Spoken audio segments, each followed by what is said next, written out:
E aí, já se perguntou por que alguns problemas da sociedade, tipo uma crise na saúde, de repente viram um centro das atenções, dominando as notícias e as conversas no governo, enquanto outros que são super sérios também parecem ficar esquecidos por anos a fio? Pois é, hoje a gente vai fazer exatamente essa jornada. A jornada de um problema público para entender como é que um assunto sai do zero, da invisibilidade, e vai parar lá no centro das decisões. A pergunta de US$ 1 milhão é essa, né? Por que alguns problemas simplesmente roubam a cena? E olha, a resposta não é sorte, não. Na verdade, é o resultado de um processo bem competitivo, super complexo, uma verdadeira batalha para conseguir um espacinho na pauta de prioridades. E para a gente entender como essa batalha é vencida, a gente precisa voltar para o comecinho de tudo. E essa jornada toda, ela começa com uma faísca. Antes de qualquer coisa, uma situação precisa ser vista, ser reconhecida como um problema. Pode parecer óbvio, né? Mas essa é a primeira etapa. E talvez a mais importante de todas. Tá, mas o que é um problema exatamente? De um jeito bem simples, um problema é a distância entre o status quo, ou seja, como as coisas estão agora, e uma situação ideal que a gente acredita que é possível alcançar. É esse vão, sabe, essa lacuna, que a sociedade olha e pensa, isso aqui pode e deve ser diferente.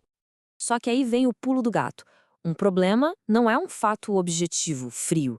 Ele está literalmente nos olhos de quem vê. É tudo uma questão de percepção. Aquilo que para um grupo é uma crise absurda e inaceitável, para outro grupo pode ser só, as coisas são assim mesmo. É essa virada de chave na percepção que transforma uma condição qualquer numa verdadeira questão pública.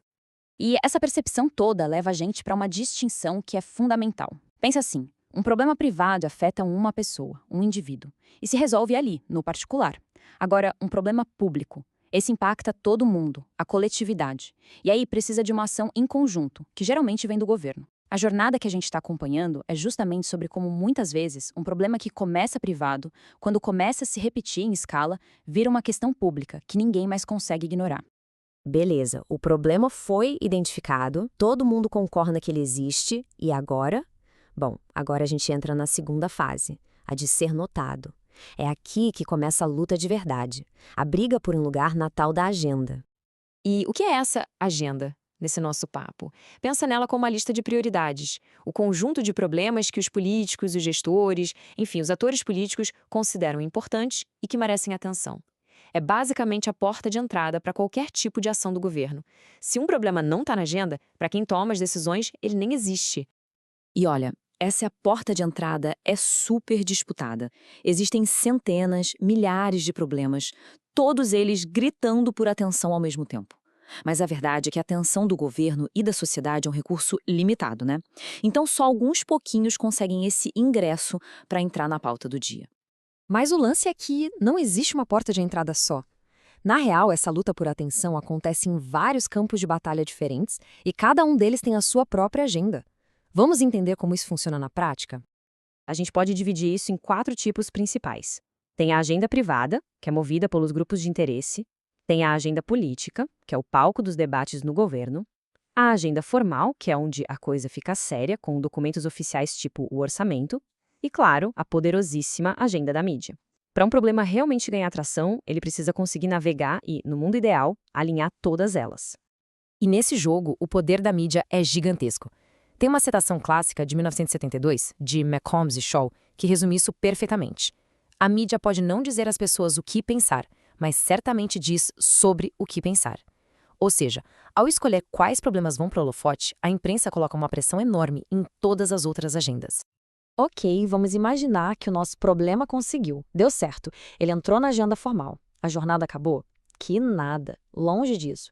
Agora é que começa a fase do interrogatório, o momento em que o problema é colocado debaixo de um microscópio para ser analisado em detalhes.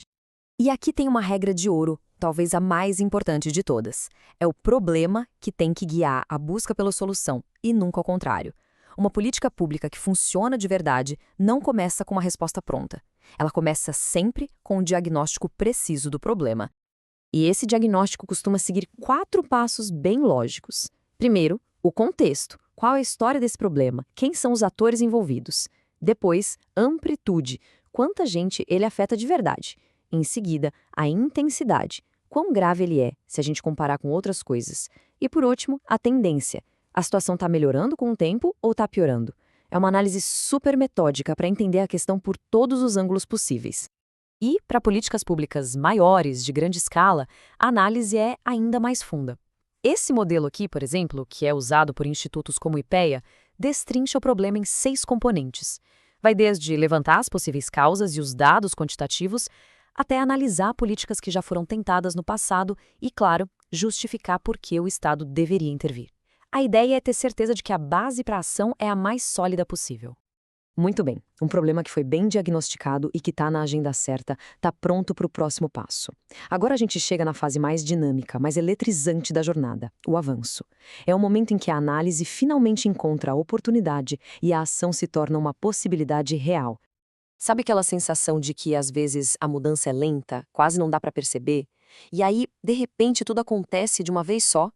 Por que será, né? É porque a mudança em políticas públicas depende muito, mas muito mesmo, do timing, do momento certo. Esse momento certo tem até um nome, é a janela de oportunidade. Elas podem ser rotineiras, tipo quando se discute um novo orçamento. Podem ser discricionárias, que se abrem com uma mudança política, um novo governo, ou podem ser totalmente aleatórias, que surgem do nada, com um desastre, um escândalo. Às vezes, elas são até induzidas, quando um problema menor pega carona na atenção que estão dando para um problema maior. É a abertura de uma dessas janelas que faz a coisa andar. E essa dinâmica de calmaria e depois tempestade é descrita por uma teoria bem interessante, a do equilíbrio pontuado. Ela diz basicamente que as agendas políticas passam por longos períodos de estabilidade, o tal do equilíbrio, que de repente são interrompidos ou pontuados por mudanças muito rápidas e dramáticas. Isso explica por que a mudança política, quando vem, parece tão abrupta. E para fechar, uma reflexão muito poderosa de um cientista político chamado Schattschneider. A definição das alternativas é um instrumento supremo de poder. O que isso quer dizer? Que no fim do dia, o poder de verdade não está só em conseguir colocar um problema na agenda. Está em controlar quais soluções são consideradas possíveis, quais são viáveis. É aí que o jogo é decidido de verdade. Então, agora que a gente conhece essa jornada toda, que é complexa, fascinante, fica uma pergunta no ar para a gente pensar. Qual problema, que hoje talvez passe batido, que está aí invisível, merece ser o próximo a entrar na agenda e começar a sua própria jornada?